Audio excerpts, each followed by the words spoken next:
మంచిది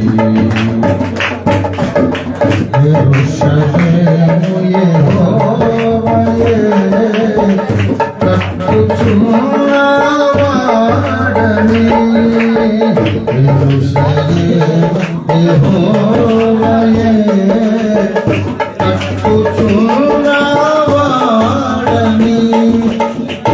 ఇశ్రాయేలీయులను పోగు చేయువాడని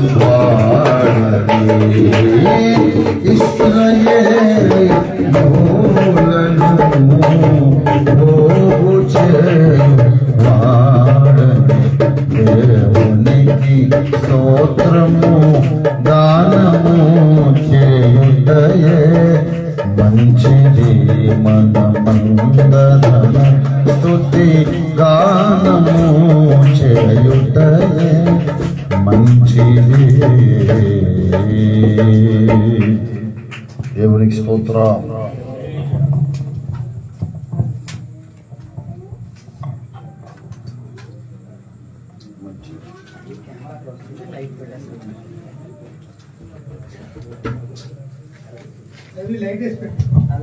దేవునికి స్తోత్రం.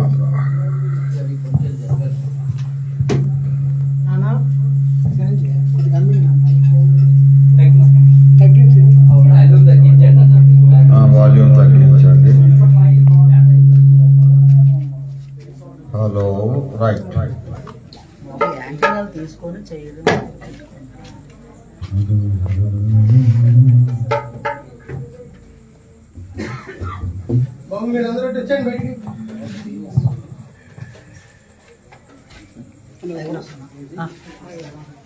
Hello 1 2 3 4 testing please. Hello hello hello hello hello right. మంచిది ప్రభునందు ప్రియులారా. చిన్న ప్రసంగం. మనం క్లుప్తంగా దేవుని వాక్యాన్ని ధ్యానించక ముందు ఈ గుజ్జంగి వలస కదండి, ఇది గుజ్జంగి వలస. గుజ్జంగి వలస గ్రామంలో మన ప్రియ పాస్టర్ గారు, నా ప్రియ కుమారుడు, నా ప్రియ శిష్యుడు, దర్శనానికి అంకితమైన సత్య ప్రతిష్ఠితుడు రాజుబాబు యోహాన్ గారు, నాకెంతో ఇష్టమైన నా కుమారుడు. మరి తాను ఇక్కడ సేవ ప్రారంభించి 22వ తారీఖుననే వారి 10వ వార్షికోత్సవం వారి సంఘానికి. మరి అయ్యగారు వస్తున్నారు, ఆత్మీయ తండ్రి వస్తున్నారనే అభిమానంతో వారు ఒక 3 రోజులు యువతలకి దాన్ని పోస్ట్ పోన్ చేశారు. ఏదేమైనా మనం 10వ వార్షికోత్సవం 22వ తారీఖును పురస్కరించుకొని ఇవాళ ఈ కృతజ్ఞతాస్తుతి మహోత్సవాన్ని జరుపుకుంటూ ఉన్నాం.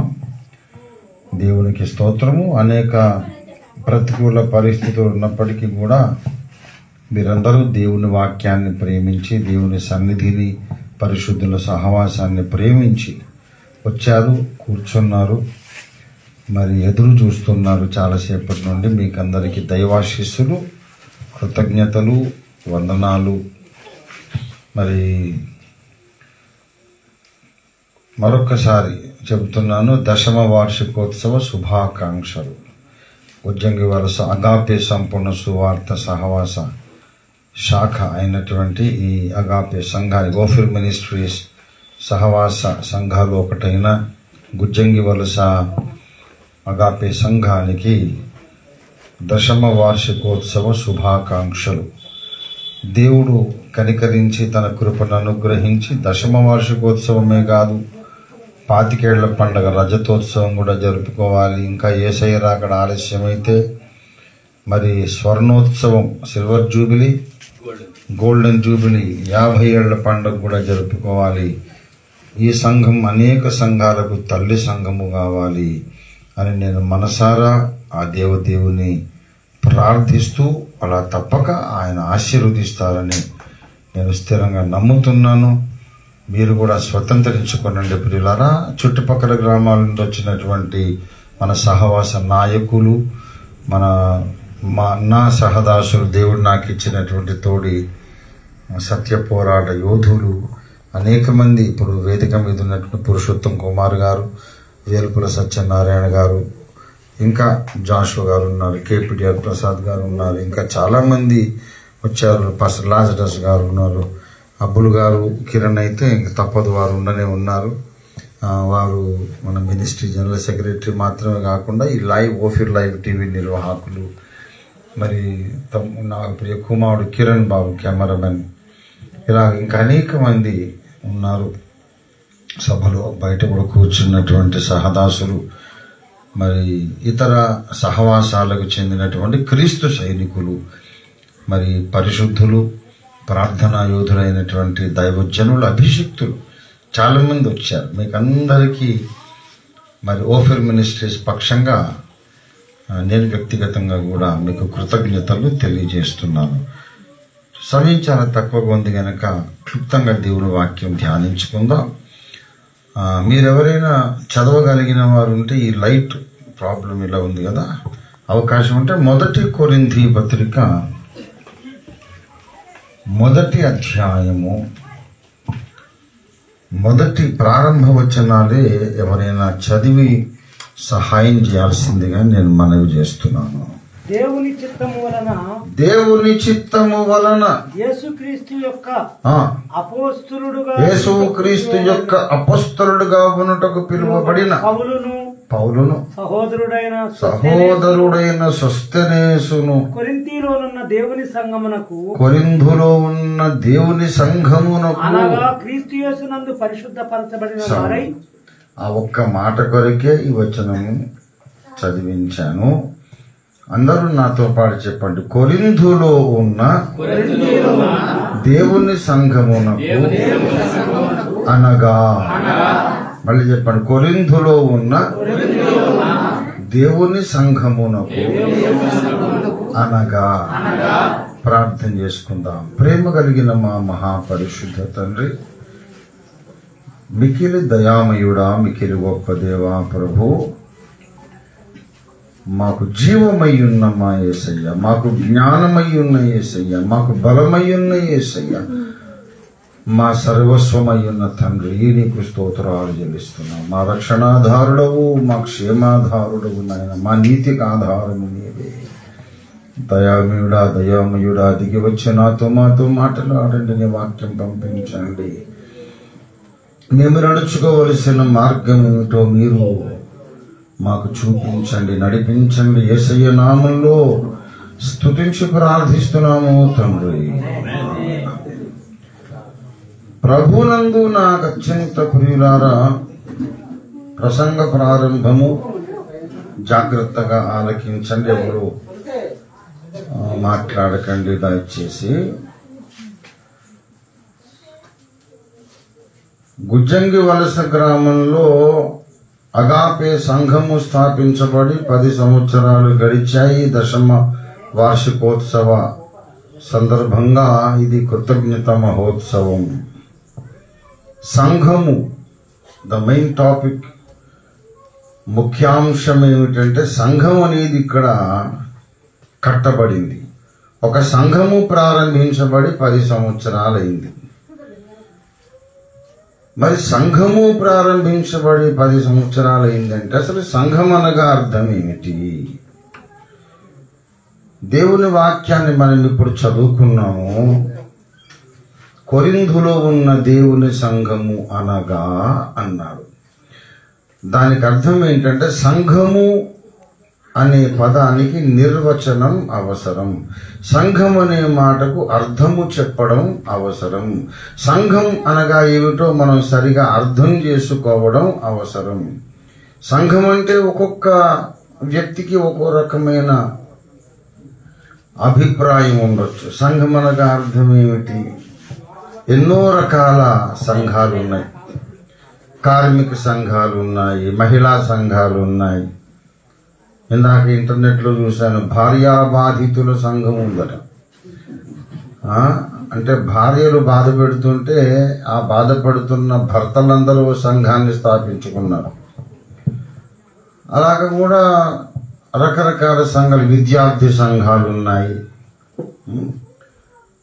అన్ని రాజకీయ పార్టీలకు, ప్రధాన రాజకీయ పార్టీలకు స్టూడెంట్ యూనియన్స్ కూడా ఉన్నాయి. గనక సంఘము అంటే 10 మంది కలిసి రావడం సంఘం. మరి క్రైస్తవ సంఘం అంటే అర్థం ఏంటి? క్రైస్తవ సమాజం ఒక 10 మంది కలిసి వస్తే అది సంఘం అవుతుందా అంటే కాదు. 10 మంది విద్యార్థులు కలిస్తే విద్యార్థి సంఘం, 10 మంది మహిళలు కలిసి సమావేశమై రిజిస్ట్రేషన్ చేయించుకుంటే ఎన్జిఓగా అది మహిళా సంఘం. బాలానంద సంఘం కూడా ఉండేది ఒకప్పుడు, మరి ఇప్పుడు ఇంకా ఉందో లేదో తెలియదు. కార్మిక సంఘం, మహిళా సంఘం, విద్యార్థి సంఘం, ఎన్నో సంఘాలు ఉన్నాయి. క్రైస్తవ సంఘం అనగా కొంతమంది క్రైస్తవులు కలిసి వచ్చిన సమూహము సంఘము కాదు.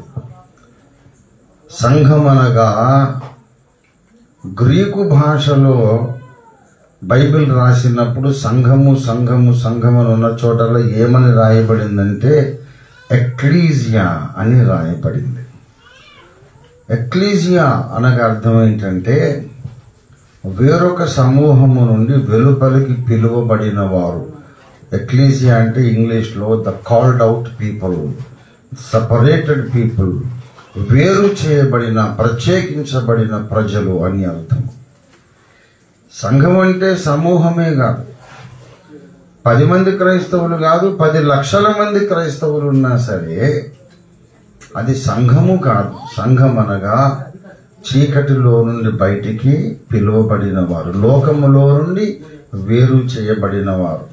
అలా వేరు చేయబడ్డ వ్యక్తులు 3 ఉండొచ్చు, 4 ఉండొచ్చు, 10 మంది ఉండొచ్చు, తక్కువ మంది ఉన్నా, ఎక్కువ మంది ఉన్నా, ప్రతి వ్యక్తి కూడా లోకము నుండి వేరు చేయబడిన వ్యక్తిగా ఉంటే అది చిన్న మంద అయినా సరే దాన్ని దేవుని సంఘము అంటాడు. దట్ ఈజ్ ఎక్లీసియా, ప్రత్యేకించబడిన జనాంగమని అర్థం. ఈ మేరకు 1 పేతురు పత్రిక 2వ అధ్యాయము 9వ వచనంలో పరిశుద్ధాత్మ దేవుడు ఇలాగా సంఘాన్ని అభివర్ణిస్తున్నాడు. చదవండి.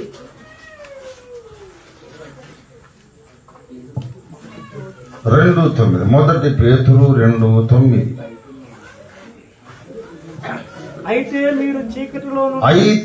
మీరు చీకటిలో నుండి ఆశ్చర్యకరమైన తన వెలుగులోనికి మిమ్మును పిలిచిన వాని గుణాతిశయములు. అతిశయం అంటే గొప్పది, గుణాతిశయం అంటే గొప్ప గొప్ప గుణాలు. ఎవరి గొప్ప గుణాలు? చీకటిలో నుండి మిమ్మల్ని బయటికి ఆశ్చర్యకరమైన తన వెలుగులోనికి పిలిచిన ఆ దేవుని గొప్ప గొప్ప గుణములను ప్రచురము చేయుటకు, దేవుని గొప్ప గుణాలను లోక ప్రజలందరికీ తెలియజెప్పడానికి, ప్రచురం చేయడానికి ఏర్పరచబడిన వంశమై ఉన్నారు. మీరు పిలువబడ్డారు, చీకటిలో నుండి వెలుగులోనికి పిలువబడ్డారు. మరి ఆ దేవదేవుని యొక్క గొప్ప గుణాలను అందరికీ తెలియపరచడానికి ఏర్పాటు చేయబడ్డ వంశమై ఉన్నారు. సంఘము అంటే అది ఒక నిర్వచనం.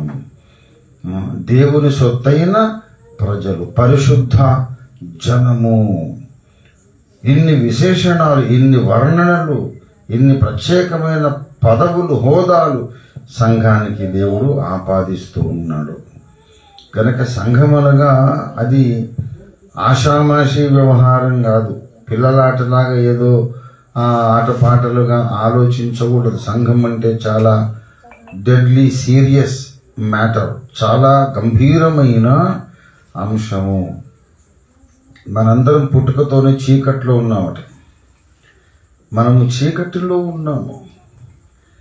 యెషయా గ్రంథము 9వ అధ్యాయము 1 నుండి మీరు గమనిస్తే ఇలాగ చెబుతున్నాడు, చీకటిలో కూర్చున్న ప్రజలు గొప్ప వెలుగును చూచిరి. చదవండి, యెషయా 9:1 ప్రారంభ వచనం.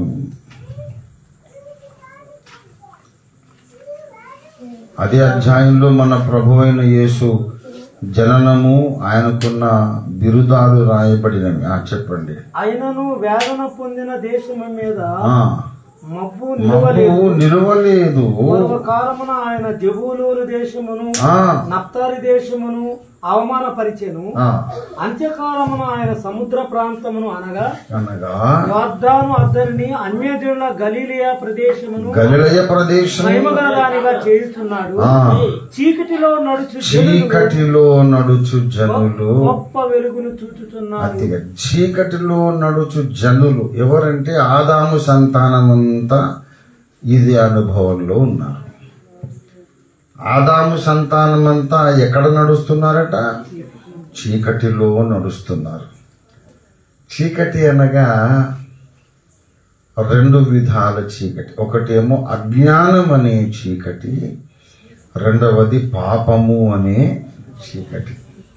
ఏ భేదమును లేదు. అందరూ పాపము చేసి దేవుడు అనుగ్రహించే మహిమను పొందలేకపోతున్నారు. ఏ భేదము లేదు. ఆడమగా భేదం లేదు. చదువుకున్నవారు, విద్య లేని వారు అనే భేదం లేదు. ధనికులు, నిరుపేదలనే భేదం లేదు. ఏ భేదము లేదు. నీ సామాజిక అంతస్తు, హోదా ఏదైనా సరే, మీరు అందంగా ఉన్నా అందంగా లేకపోయినా పర్వాలేదు. ఎవరైనా సరే ఆదాము హవ్వల గర్భవాసమున పుట్టినటువంటి మనుష్య జాతిలో, మానవ సంతతిలో, వాడు ఏ దేశంలో పుట్టినా, ఏ భాష మాట్లాడినా, ఏ చదువుకున్నా, ఎంత జ్ఞానం కలిగిన వాడైనా, మనిషి అన్న ప్రతివాడు, స్త్రీ కూడా, పురుషులు కూడా, అందరూ ఆదాము హవ్వల యొక్క రక్తాన్ని పంచుకొని పుట్టిన వాళ్ళందరూ పాపులే అని బైబిల్ సెలవిస్తుంది. నీతిమంతుడు లేడు, ఒక్కడు కూడా లేదు.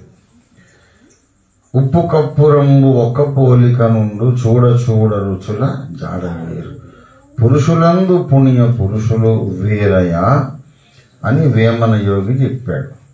బైబిల్ చెప్తుంది ఏంటంటే పురుషులందు పుణ్య పురుషులు లేరయా అని. పాప పురుషులు అందరూ, స్త్రీలైనా పురుషులైనా పాపులే. ఆ రోజే పుట్టిన 1 గంట వయసున్న పసిబిడ్డ కూడా పాపి. ఏం పాపం చేశారు అని అడుగుతారు. అప్పుడే పుట్టిన బిడ్డ 1 గంట వయసు ఉంది. ఈ గంటలో ఏం పాపం చేసేసింది? వ్యభిచారమా, నరహత్యనా, దొంగతనమా, అబద్ధమా? ఏం పాపం చేసిందా? పసికున్న పాప ఎలాగవుతుంది అంటారు. పాపం చేసినందుకు పాపులం కాము. పాపము చేయగలిగే గుణము మనలో ఉన్నందున మనం పాపులము. పాములు కాటేస్తాయి. అయితే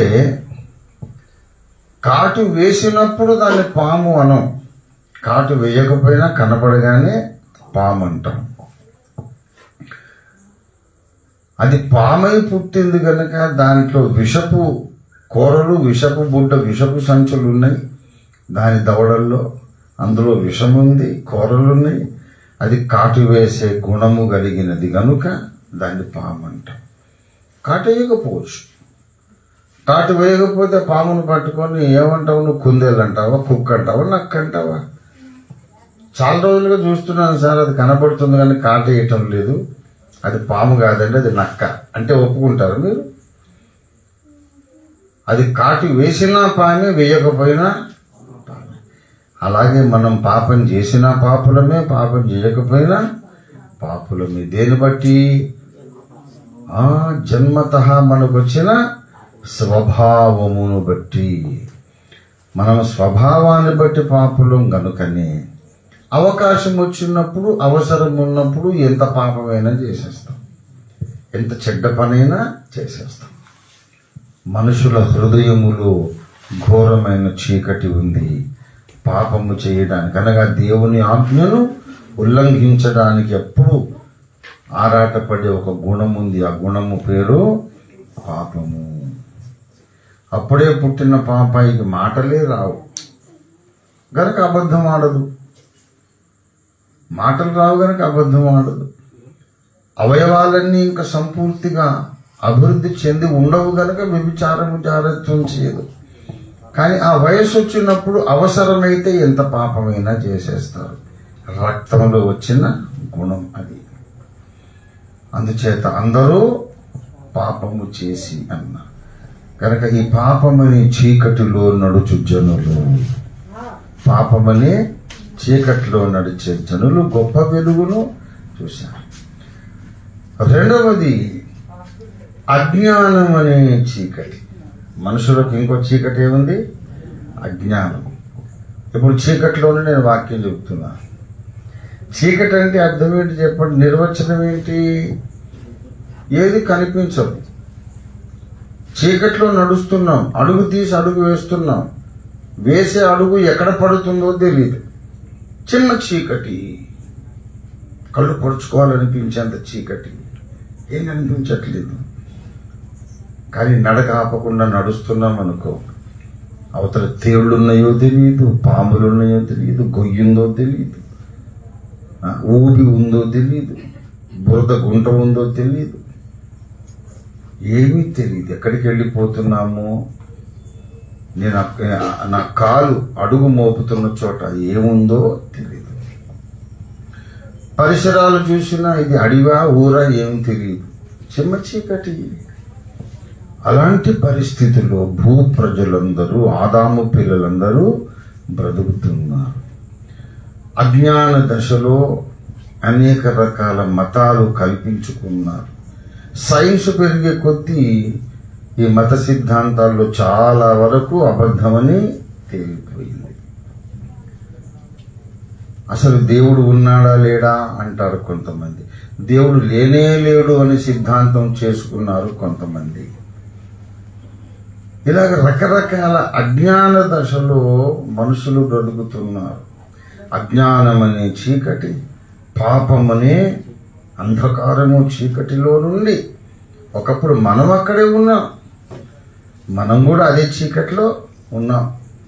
మనకు తెలియదు ఒకప్పుడు దేవుడు అంటే, మనకు కూడా జ్ఞానం లేదు, మనము పాపానికి బానిసలమే, అందరము చీకట్లో ఉన్నాం. చీకట్లో నడిచే ప్రజలు గొప్ప వెలుగు చూశారు. దేవునికి స్తోత్రం కలుగును గాక, దేవునికి మహిమ, హల్లెలూయా. చీకటిలో ఇది బాగానే ఉందిగా, ఇవన్నీ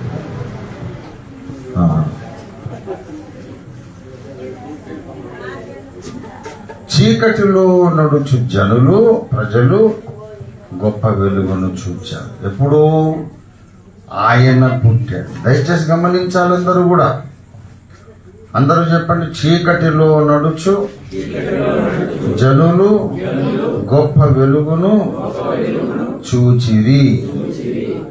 ఎందుకు చూశారు, ఎప్పుడు చూశారంటే 6వ వచనంలో చెబుతాడు, ఏలయనగా మనకు శిశువు పుట్టెను, మనకు కుమారుడు అనుగ్రహించబడి. ఏలయనగా అంటే అర్థం ఏంటి? ఎందుకనగా చీకటిలో నడిచే ప్రజలు గొప్ప వెలుగును చూచిరి. ఎందుకు గొప్ప వెలుగును చూచిరనగా దేవుడు తన కుమారుణ్ణి మనకు అనుగ్రహించాడు.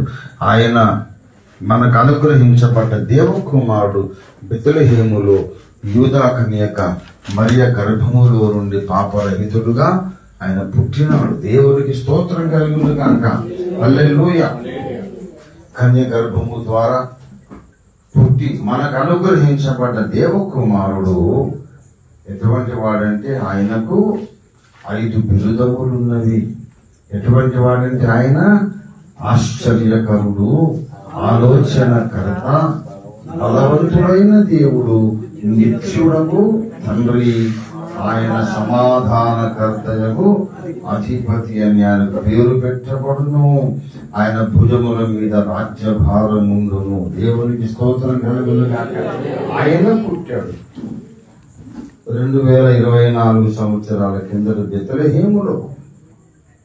ఆశ్చర్యకరుడు పుట్టాడు, ఆలోచనకర్త పుట్టాడు, బలవంతుడైన దేవుడు పుట్టాడు, నిత్యుడకు తండ్రి మానవ ఆకారంలో పుట్టాడు, సమాధానము కలిగించే రాజాధిరాజు పుట్టాడు. గనుక చీకటిలో ఉన్న ప్రజలు గొప్ప వెలుగును చూచారు. దేవుని స్తోత్రం కలుగును గాక.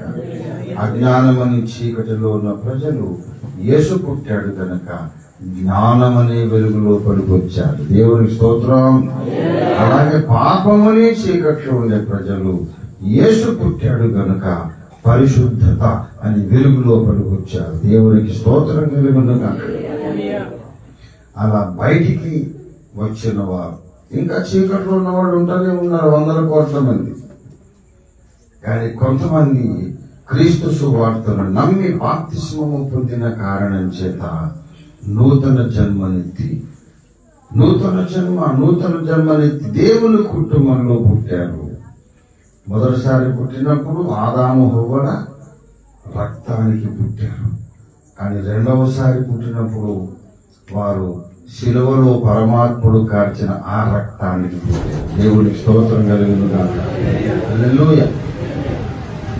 కనుక ప్రియులారా, ఎప్పుడైతే వారు శిలువలో యేసు కార్చిన ఆ పరమాత్ముని రక్తము మీద నమ్మకం ఉంచి దైవ కుటుంబంలో ఎప్పుడైతే పుట్టారో అప్పుడు వారు చీకటిలో నివసించే ప్రజల నుండి వేరు చేయబడినారు. మూర్ఖతరము, ఈ మూర్ఖతరము నుండి మీరు వేరై రక్షణ పొందమని. అలాగే వేరు చేయబడిన వారే సంఘము. దేవునికి స్తోత్రం కలుగును గాక. ఇంకా పాపంలోనే జీవిస్తున్న వాళ్ళు 10 మంది 100 మంది కూడుకున్నారు అనుకోండి. ఇంకా అజ్ఞానం అనే చీకట్లో ఉన్న వాళ్ళే 10 మంది 100 మంది కూడుకున్నారు. అది సంఘం కాదు. అది ఒక మతమునకు చెందిన ఒక ముఠ అంతేగాని దేవుని సంఘము కాదు. దేవుని సంఘం అనగా అర్థం ఏంటంటే ఈ యొక్క పాపం అనే చీకటిలో నుండి, మరి అజ్ఞానం అనే చీకటిలో నుండి వెలుపలికి దేవుని చేత రప్పించబడి దేవుని గురించి అందరికీ పరిచయం చేయడానికి కోరుకున్న ధన్యజీవుల గుంపు పేరు క్రైస్తవ సంఘం. దేవుని స్తోత్రం కలుగును గాక. సంఘము అనగా అర్థం ఏమిటి అంటే, మొట్టమొదటి విషయం, సంఘము దేవుని నివాస స్థలం. సంఘము దేవుని యొక్క నివాస స్థలం. సంఘమే దేవుని ఇల్లు అని బైబిల్ చెబుతోంది. దయచేసి మొదటి తిమోతి పత్రిక 3వ అధ్యాయము 15వ వచనాన్ని చదివి సహాయం చేయండి దయచేసి నాకు. మొదటి తిమోతి 3:15. ఆయనను నేను ఆలస్యము చేసిన ఎడల దేవుని మందిరములో అనగా జీవము గల దేవుని సంఘములో జనులు ఎలాగూ ప్రవర్తింపవలెను. దేవుని మందిరములు, అందరూ చెప్పండి నాతో, దేవుని మందిరములో అనగా జీవము గల దేవుని సంఘములో. అంటే మందిరమే దేవుని సంఘము, సంఘమే దేవుని మందిరం. మందిరం అంటే అందులో ఆయన ఉంటాడు. ఇంకా డైరెక్ట్ గా ఇల్లు అని చెప్పేశాడు. హెబ్రీ పత్రిక 3వ అధ్యాయం 6వ వచనం చూడండి. దయచేసి మనమే ఆయన ఇల్లు అనేశాడు. దయచేసి చదవండి. హెబ్రీ పత్రిక 3:6. అయితే క్రీస్తు కుమారుడై ఉండి ఆయన ఇంటి మీద నమ్మకముగా ఉన్నాడు. ధైర్యమును నిరీక్షణ వలన ఉత్సాహమును తుదమట్టుకు స్థిరముగా చేపట్టిన ఎడల మనమే ఆయన ఇల్లు. దేవునికి స్తోత్రం కలుగును గాక. మనమే ఆయన ఇల్లు. ఆయన నివసిస్తాడు. ఇదే మాట డైరెక్ట్ గా మళ్ళీ మొదటి కొరింథీ పత్రిక 3:16 కూడా చెప్పాడు. చూడండి దయచేసి. మొదటి కొరింథీ 3:16. మీరు దేవుని ఆలయమై ఉన్నారని, దేవుని ఆత్మ మీలో నివసించుచున్నాడని మీరు ఎరుగరా. అంటే మందిరము మనమే ఆయన ఇల్లు, మనమే ఆయన ఆలయము. దేవునికి స్తోత్రం. మీరు దేవుని ఆలయమని కదా. ఒక పాట మరి మీకు జ్ఞాపకం ఉందో లేదో నాకు తెలియదు కానీ ఆలయము కన్న శ్రేష్ఠుడు నిజ ఆలయముగా తానేయుడు. ఆలయము కన్న శ్రేష్ఠుడు నిజ ఆలయముగా తానేయుడు. ఆలయము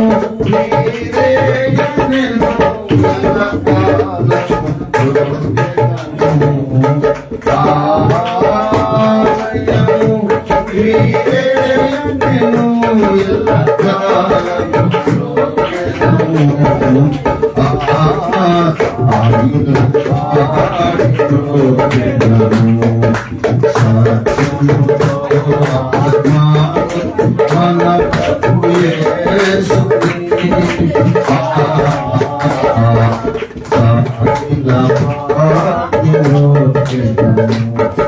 దేవునికి స్తోత్రం కలుగునుగాక. యేసయ్య ఏం చెప్పాడు? ఆలయము మీరే అని చెప్పాడు. దేవునికి స్తోత్రం కలుగునుగాక. దేవుడు వచ్చి భూమి మీద నివసించాలంటే ఎక్కడ నివసిస్తాడు? రాళ్లతో కట్టిన ఇటుకలతో కట్టిన దేవాలయాలలో ఆయన నివసించడు. ఈ మాట ఖరాఖండిగా ఖండితంగా మనం చెప్పాడు స్టెఫను భక్తుల ద్వారా పరిశుద్ధాత్ముడు అపోస్తలుల కార్యాలు 7వ అధ్యాయం 50వ వచనంలో చదవండి, చూడండి. అయినను ఆకాశము నా సింహాసనము, ఆకాశము నా సింహాసనము, భూమి నా పాదపీఠము, భూమి నా పాదపీఠము. మీరు నా కొరకు ఎలాంటి నా కొరకు మీరు కట్టను ఉద్దేశించు మందిరం ఏ పాటి ఏ పాటిది అని ప్రభువు చెప్పుచున్నారు అని ప్రవక్త పలికిన ప్రకారము సర్వోన్నతుడు హస్తకృతాలయములలో హల్లెలూయా, సర్వోన్నతుడు హస్తకృతాలయములలో నివసింపడు. నాతో పాటు మీరు వల్లించండి. సర్వోన్నతుడు హస్తకృతాలయములలో నివసింపడు. మళ్ళీ చెప్పండి. సర్వోన్నతుడు హస్తకృత ఆలయములలో నివసింపడు.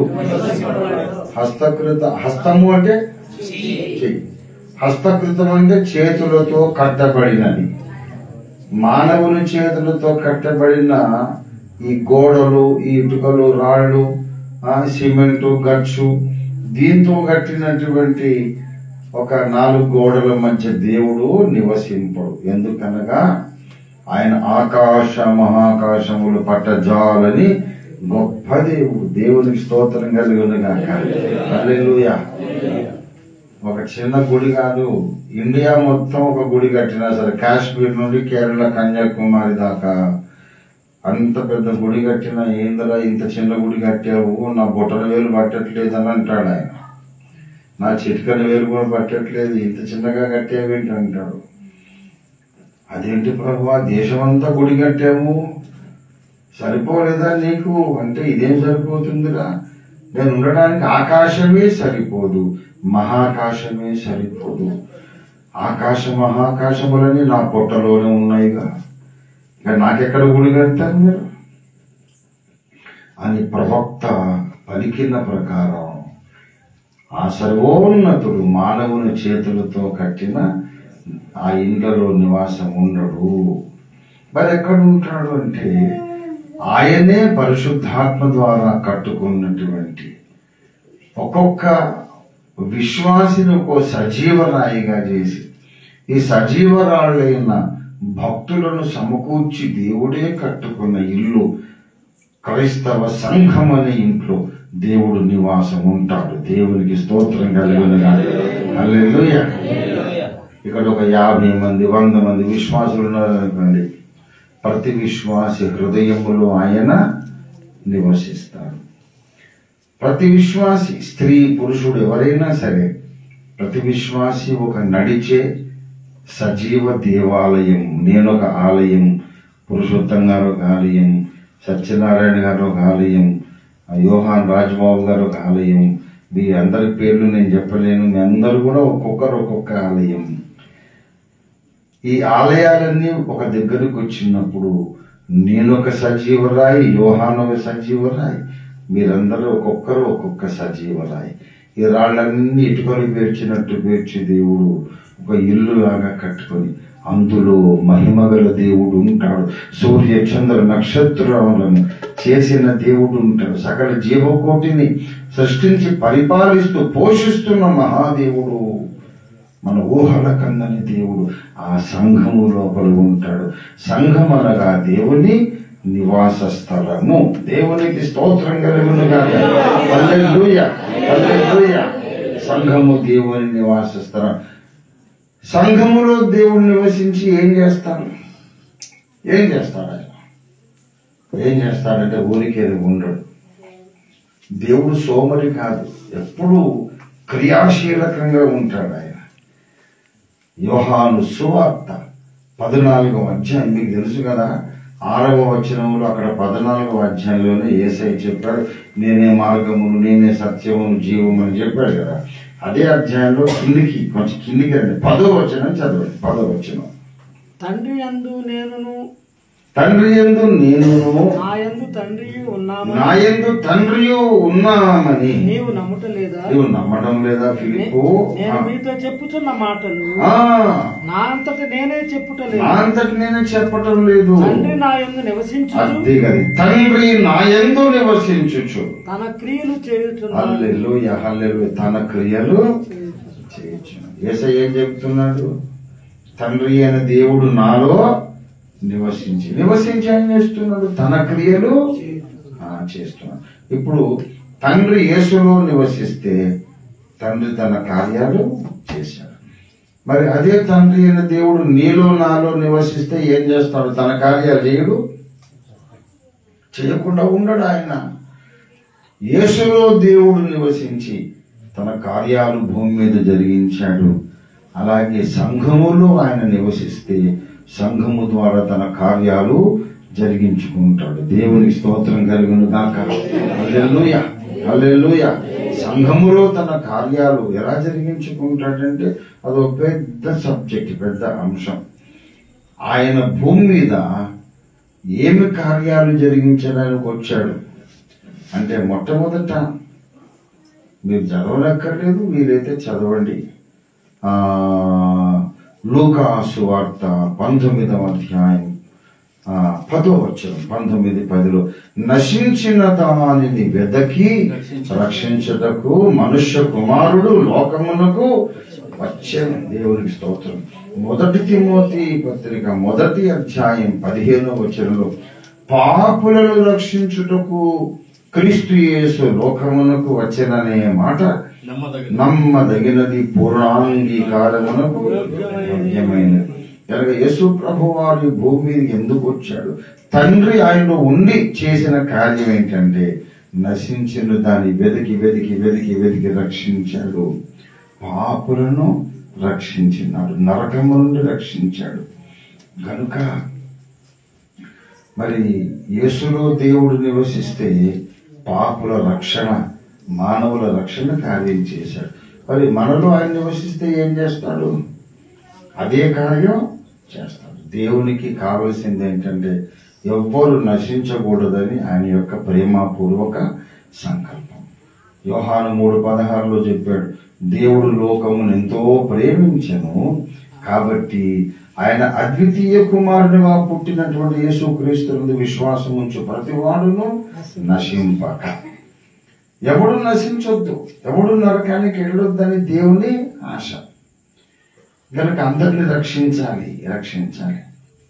రక్షించాలంటే ఏం చేయాలి? సువార్త ప్రకటించాలి. కనుక యేసు ప్రభు వారు కూడా సువార్త ప్రకటిస్తూ వచ్చాడు. మార్కు సువార్త 1:15 మనం చూస్తే, యోహాను చెరపట్టబడిన తర్వాత యేసు కాలము సంపూర్ణమైనదని సువార్త నమ్మండి అని ప్రకటిస్తూ వచ్చాడు. కనుక సువార్త అనేది లోకంలో యేసు ప్రభు ప్రకటించాడు. సువార్త అనేది ప్రభు బోధించుట చేత ఆరంభమైనది. దేవునికి స్తోత్రం కలిగింది. మరి ఇప్పుడు దేవుడు మనలో నివసిస్తే మనం ఏం చేస్తాము అంటే సువార్తను తప్పక ప్రకటిస్తాం. దేవుడు మనలో నివసిస్తే సువార్త చెప్పకుండా మనం ఉండలేము. మీరు కొట్టినా, తిట్టినా, చంపినా, ఏం చేసినా కంఠంలో ఊపిరి ఉన్నంత వరకు యేసే రక్షకుడు. మరి ఎవరి వలనను రక్షణ కలగదు, ఈ నామములనే మనం రక్షణ పొందవలెను అని చెప్పకుండా మనం ఉండలేము. దేవునికి స్తోత్రం కలిగిన గాక. పేతురు యోహాను గట్టిగా బెదిరించారు. వీరు ఈ నామమును బట్టి మళ్ళీ మాట్లాడొద్దు, బోధించవద్దని ఆ ప్రధాన యాజకులు వాడు గట్టిగా బెదిరించారు. బెదిరిస్తే యోహాను పేతురు ఏమన్నారు? మేము దేవుని మాట వినుట కంటే మీ మాట వినుట దేవుని దృష్టికి న్యాయమా అన్నారు. దేవుని మాట వినుట కంటే మీ మాట వినడం దేవుని దృష్టికి న్యాయమా? దేవుని మాట ఏమిటి? మీరు సర్వలోకానికి వెళ్ళి సర్వ సృష్టికి సువార్త ప్రకటించమన్నాడు. దేవుడేమో సువార్త చెప్పమంటున్నాడు, మీరేమో వద్దంటున్నారు. మరి మీ మాట వినాలా, దేవుని మాట వినాలా? ఏది న్యాయము అని అడిగి, మీరు ఏమైనా చేసుకోండి బాబు, మీరు మెచ్చుకున్నా నొచ్చుకున్నా నీవు కన్న వాటిని విన్న వాటిని చెప్పక ఉండలేము అన్నాడు. కన్న వాటిని విన్న వాటిని చెప్పకుండా ఉండలేదు. సాక్ష్యమిచ్చేదా మన స్వామి యేసు దేవుడను సాక్ష్యమిచ్చేదా, సాక్ష్యమునగ కలిగిన